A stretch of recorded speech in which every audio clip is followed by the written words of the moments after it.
अस्सलाम वालेकुम। हम डॉक्टर क़ारी। आज हम बात करेंगे एक टेस्ट जिसे हम नाम देते हैं BNP या प्रो BNP। ये एक ब्लड टेस्ट है जो हम हार्ट फेलियर की डायग्नोसिस के लिए करते हैं। हार्ट डिजीज़ में सबसे अहम हार्ट अटैक है, जिसके बारे में हम पहले भी बात कर चुके हैं। हार्ट फेलियर से हमारी मुराद होती है कि जब हमारे दिल के पट्टे यानी मसल्स वो कमज़ोर हो जाएं, और वो इतने कमज़ोर हो जाएं कि जो ब्लड उनके पास आए उसे वो मुकम्मल तौर पर आउट ना कर सकें, और उससे मतलब वो दिल से सारा का सारा खून वापस ना जा सके, जिसकी वजह से दिल पर वॉल्यूम ओवरलोड हो, और उस वॉल्यूम ओवरलोड की वजह से जो दिल के पट्टे हैं मज़ीद तर चौड़े और चौड़े जो है वो होते रहें, और उन दिल का फैलाव जो है इस मर्ज़ में देखने में आता है। अब ये BNP या pro BNP, anti pro BNP, ये ज़्यादा आम तौर पर फॉलो किया जाता है। It is more standardize, otherwise दोनों ही टेस्ट प्रिस्क्राइब किए जाते हैं। BNP से हमारी मुराद होती है कि this is basically brain type natriuretic peptide. ये केमिकल है जो हमारे दिल के पट्टों से रिलीज़ उस वक्त होता है जब वो पट्टे स्ट्रेच होते हैं, यानी उन पर जब वॉल्यूम ओवरलोड बढ़ता है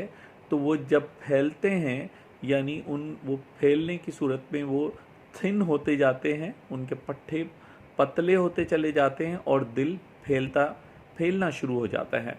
तो ये जो केमिकल है ये हमारे ब्लड में ज़्यादा मिकदार के अंदर आता है, और जब हम इसका टेस्ट करते हैं तो इससे हमें अंदाज़ा होता है कि हमारा ये जो सांस फूलने का जो मर्ज़ मेन हार्ट फेलियर से होता, प्रॉब्लम मरीज़ को क्या होती है कि उसमें इंसान को चलने पर सांस फूलती है, बहुत ज़्यादा हो तो बैठे बैठे सांस फूल रही होती है, बात करने से सांस फूल रही होती है, सांस लेने से मतलब खाना खाने से भी सांस फूल रही होती है, और लेटने पर तो बहुत ज़्यादा सांस फूल रही होती है। ये चंद निशानियां होती हैं हार्ट फेलियर की।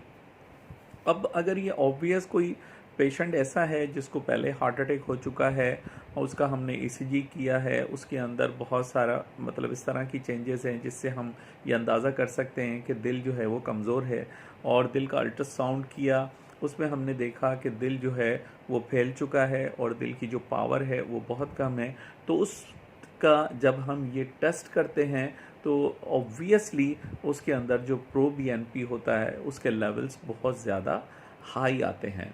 लेकिन बाज़ ऐसी सिचुएशंस होती हैं, सपोज़ कोई डायबिटिक पेशेंट है या उसको कोई और मर्ज़ है और वो शिकायत करता है कि जी चलने पर या बाज़ुकात ऐसे बैठे बैठे सांस जो है वो उसको हो रही है, और हम ECG करते हैं नॉर्मल आता है, हम इवन इको भी अगर करते हैं तो भी नॉर्मल आता है, लेकिन जब हम ये BNP टेस्ट करते हैं या प्रो BNP टेस्ट करते हैं तो वो एलिवेटेड आता है, तो उससे हमें एक क्लू मिलता है, और उस क्लू के बिहाफ पर हमारा जो ध्यान जो है वो फिर हार्ट की तरफ जाता है और हमें उसको मैनेज करने में आसानी होती है। बहुत सारी ऐसी रिसर्च की गई ख़ास तौर पर डायबिटिक पेशेंट्स में, जिसमें हमने हार्ट प्रॉब्लम को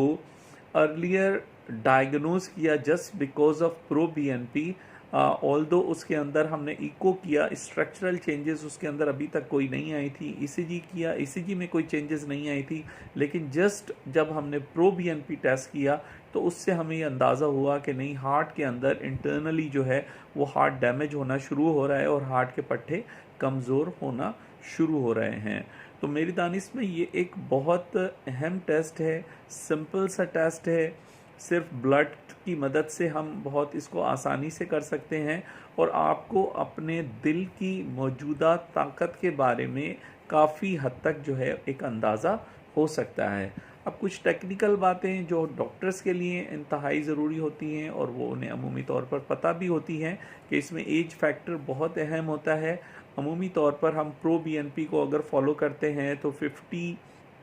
की एज तक हम तकरीबन जो लिमिट वैल्यू रखते हैं वो 450 रखते हैं, इन बिटवीन 15 75 हम इसको डबल कर देते हैं, अप टू 900 हम एक लिमिट वैल्यू रखते हैं, और मोर देन 75 में हम अप टू 1800 जो है लिमिट वैल्यू रखते हैं। और जब इससे ज़्यादा होने चीज़ें शुरू होती हैं तो फिर हमें ज़्यादा हमारा सस्पिशन जो है वो हार्ट डायलिटेशन या हार्ट डैमेज की तरफ जा रहा होता है। अच्छा, कुछ और दिल की तकलीफ़ें मतलब और बीमारियां भी ऐसी होती हैं जिसमें ये बीएनपी हमें बढ़ा मिल सकता है। उसमें सबसे अहम जो है वो किडनी फंक्शन है। अगर किसी का किडनी फंक्शन वो कंप्रोमाइज़ है तो उसमें भी बीएनपी जो है वो बढ़ सकता है।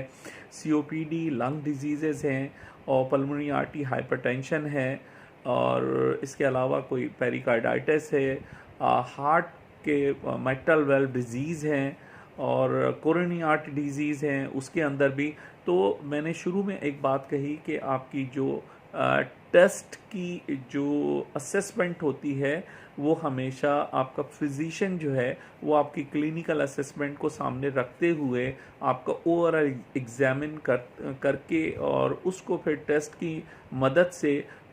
उसको आपकी डायग्नोसिस को वो सही करता है। आम आदमी के लिए इस प्रो बीएनपी के बारे में थोड़ा बहुत पता होना वो इसलिए अहम है कि अगर कभी आपको कोई खुदा न खास्ता बहुत ज़्यादा सांस फूलती है और आप अपने दिल की ताकत का एक किसी ब्लड टेस्ट की मदद से अगर एक अंदाज़ा करवाना या करना चाहें तो आप ये टेस्ट करवा के काफ़ी हद तक जो है एक असेसमेंट जो है अपनी करवा सकते हैं। जज़ाकल्लाह, थैंक यू वेरी मच।